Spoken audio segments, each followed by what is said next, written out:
focused on the renewal of the church through discipleship and formation.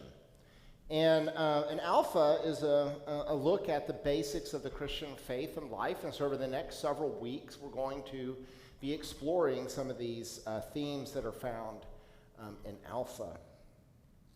Today, we're going to be exploring this question: is there more to life than this?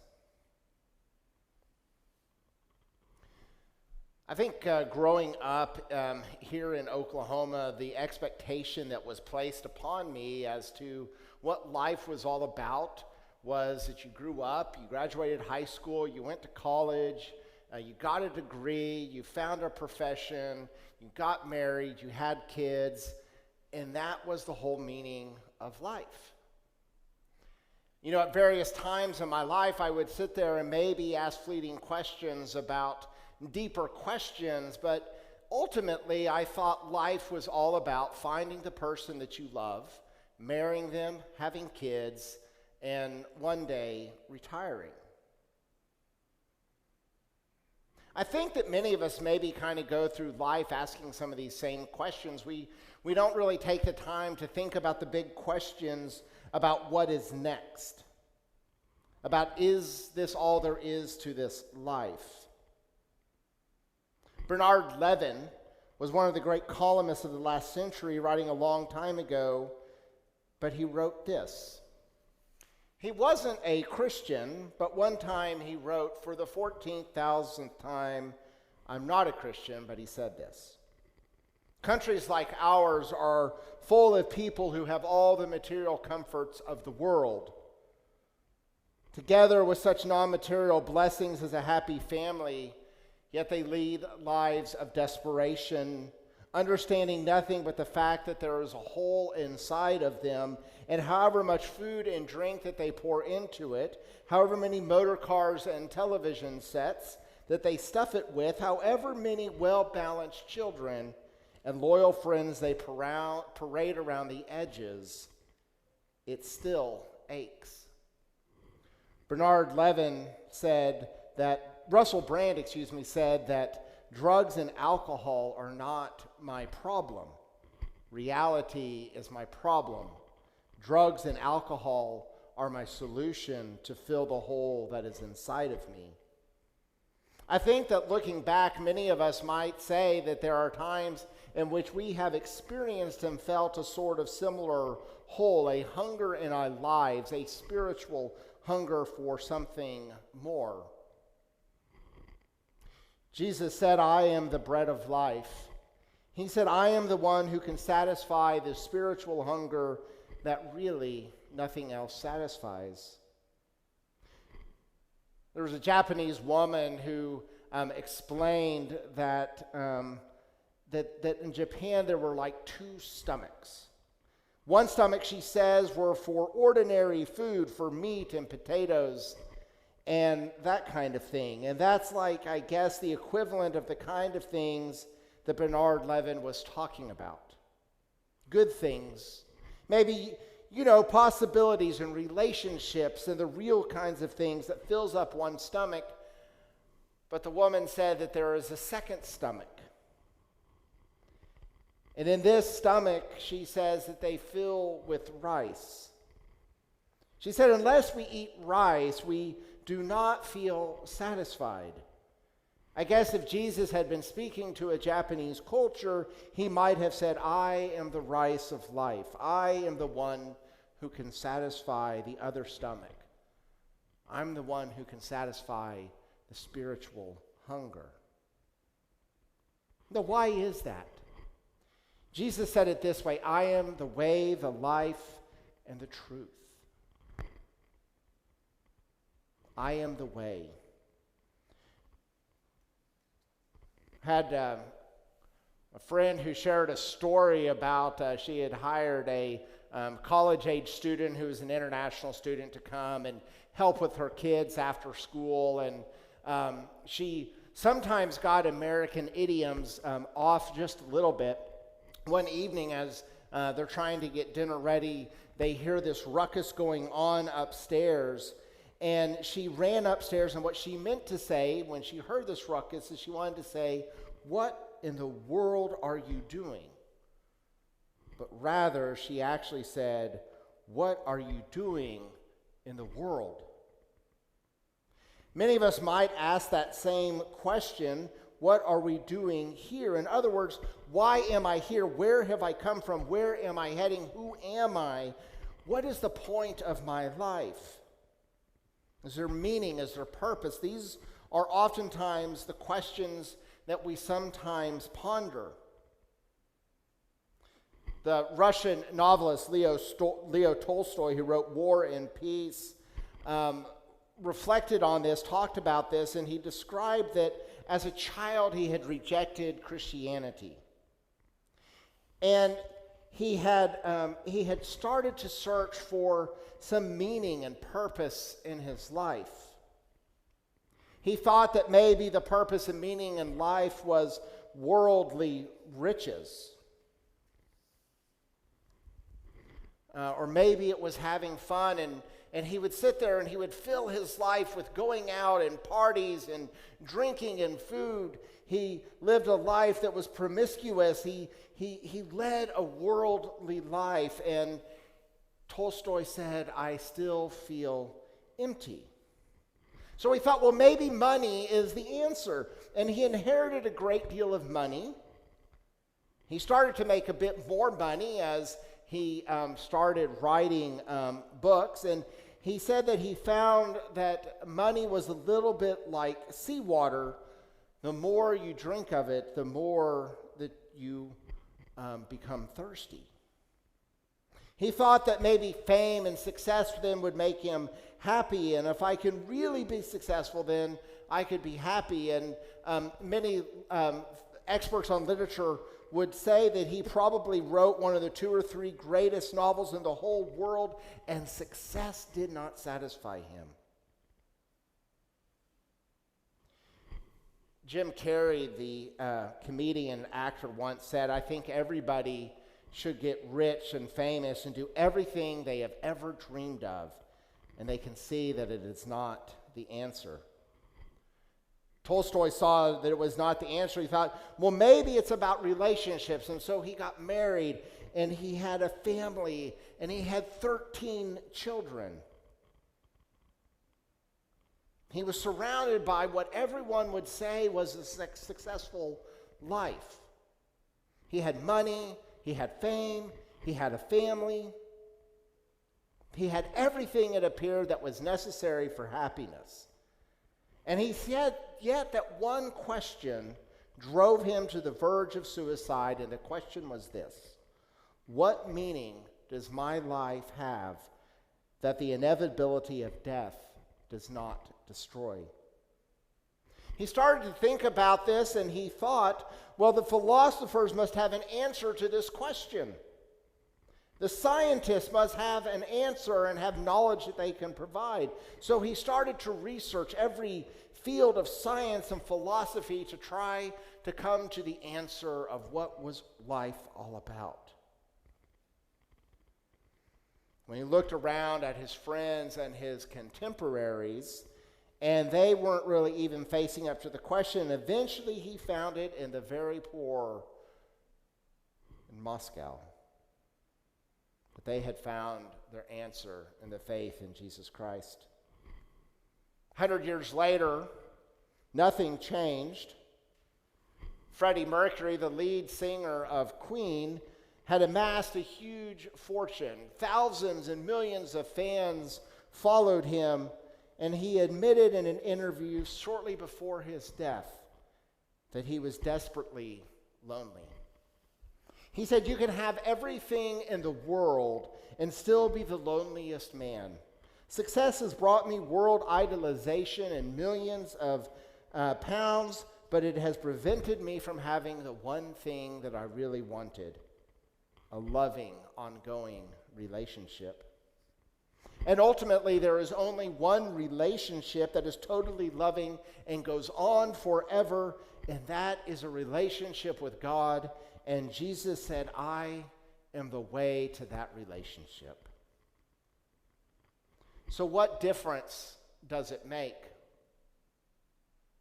As a child, I finally went to the optometrist sometime in my high school years, and when I was tested for my eyesight, the optometrist says, "You have a horrible astigmatism," and I didn't know what that was. I was afraid I was dying, and so he explained to me that an astigmatism means that my eyes have to work really hard against each other in order to see and read, and he said, "Didn't your eyes hurt, and weren't they tired all the time?" And I said, "Yes," and he said, "And you never thought to ask anything about it?" And I just thought that was what was normal. So an optometrist goes and gets me a pair of eyeglasses, and I still have an astigmatism, but my eyes don't have to fight so hard, and I can see better. Now, I could see all the time with this astigmatism, but once I had glasses, I could see so much better. C.S. Lewis says it this way: "I believe in Christianity as I believe in the sun has risen, not only because I can see it, but through it I see everything." And to me, that is what Jesus is like. He is the lens in order to see God. He is the way to God, and he is the lens by which we see the world in a totally different dimension. Jesus said, "I am the way." And he said, "I am the truth." You could say, well, that's grace. That's nice for you in this relationship with Jesus, that you find meaning and purpose in your life. Great for you, but it's not for me. Logically, that can't be the case, because if it's true for everyone. And if it's not true for me. So it really matters if it's true or not. C.S. Lewis puts it this way. He says, "Christianity is a statement which, if it is false, is of no importance, and which is, if true, is of great importance. But the one thing it can't be is moderately important." So that's the question. Is it true? Well, we'll look a whole lot more in detail about that next week. A few years ago, I became interested in my family tree, particularly on my father's side, who I did not have a lot of information about. In order to learn about them, I wanted to go into the sources and find out as much as I could. Where had they lived? What occupations did they have? What happened to his brothers and sisters? And I went into and I wanted to see the sources. It's astonished me as I have looked about faith and life and about Jesus that there are many. It has astounded me that there's evidence for this in this life. That the death and resurrection of Jesus is there, and there is amazing information about it.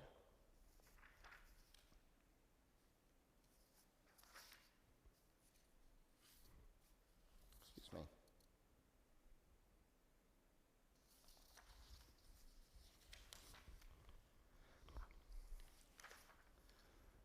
It has astonished me for how much evidence there is in this life of the death and resurrection of Jesus.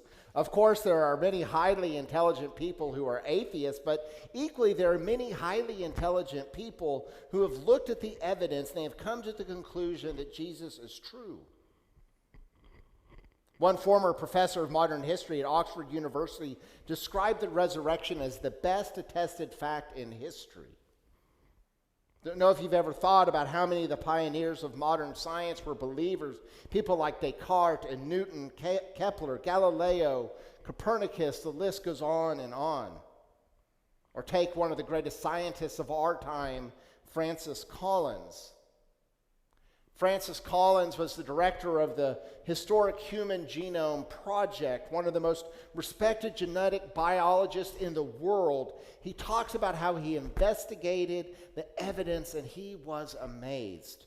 He said at the historical evidence that he found for Jesus Christ, and he talks about going out one day, looking at the beauty of creation and falling to his knees and asking for a deep relationship with Jesus. Now, when Jesus says, "I am the truth," the Hebrew understanding of truth is not really about an intellectual truth or head knowledge. It's about knowledge in the heart. In other words, truth as experiential. What's the difference between intellectual and heart knowledge? Kristen and I have been married now for some 17 years, going on 40. But before we got married, if I had never learned anything more about her, if we just sort of had the same base information about where she was from and who her family was and where they had come from, then I would not have any deeper of a relationship today than I did then.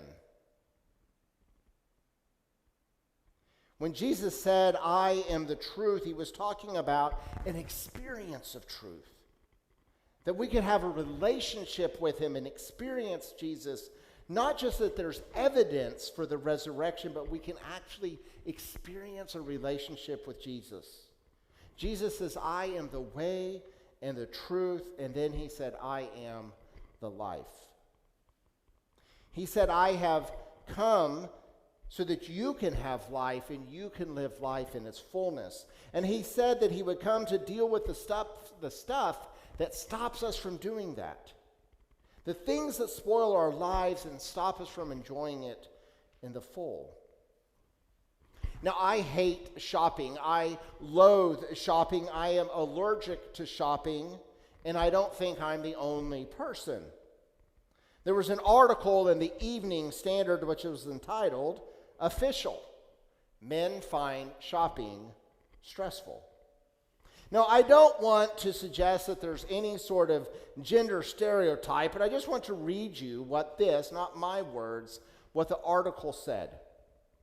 Male stress levels soar when they're faced with the dilemma of choosing gifts and coping with crowded shops. The research was conducted by the psychologist, Dr. David Lewis, who monitored blood pressure and heart rates before, during, and after the shopping trip.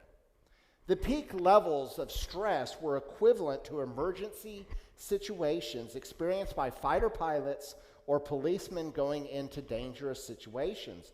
Even the thought of going shopping was enough to send stress levels soaring, with more than 70% recording above average readings before leaving home.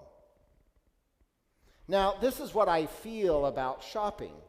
I find shopping immediately stressful, and I try to avoid going shopping. But a few months ago, around Christmas time, Kristen persuaded me, "Well, this will be fun. We'll go shopping together." And we went in and we did it, and so we had this moment of shopping together, and then we go into another store and looking for more things.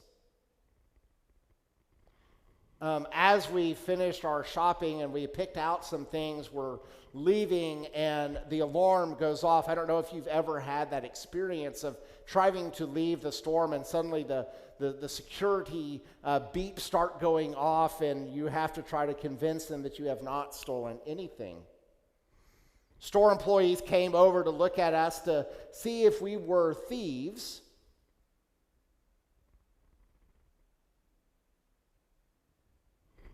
And in the midst of this was sort of the attention that was placed on us, people looking at us.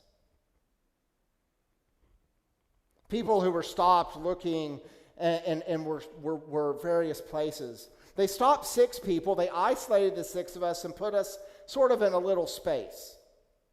And this crowd were here watching us, and this crowd were here waiting, and they had to go through security one at a time.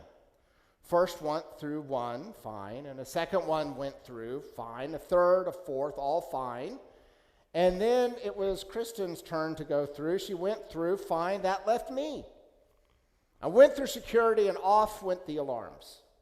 And I thought, oh God, I'm guilty. What had I done? I must have accidentally picked something up in this shop. I was going to be caught shoplifting. I was going to be arrested. I was going to be prosecuted. I'd end up in jail. And there was this crowd just watching me. They could see that the guy had been caught, and the security said, okay, we need to search your bags. And I said, okay, search my bags. They searched my bags, and they found a sweater with a security tag from the shop where we had been before that had set off the alarm. Now, I felt guilt, but that's a sort of false guilt. But there's a real guilt that from time to time we experience, and Jesus came to deal with that guilt. This is the amazing news, is that God loves you. You are loved. It is the most important thing to take away from this talk, that you are loved, that God loves you.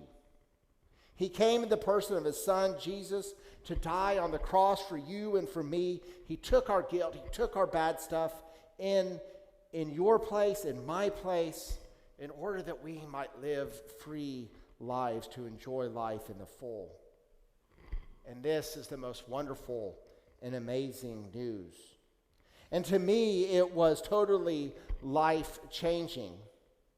There's this little booklet called Why Jesus, and there are plenty of them available. If you'd like one, just contact the church office and we'll give you one. And there's a prayer in the very back that you can pray to start a relationship with God and Jesus Christ.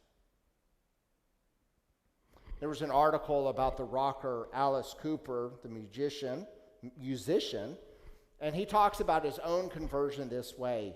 He says wasn't easy combining religion and rock.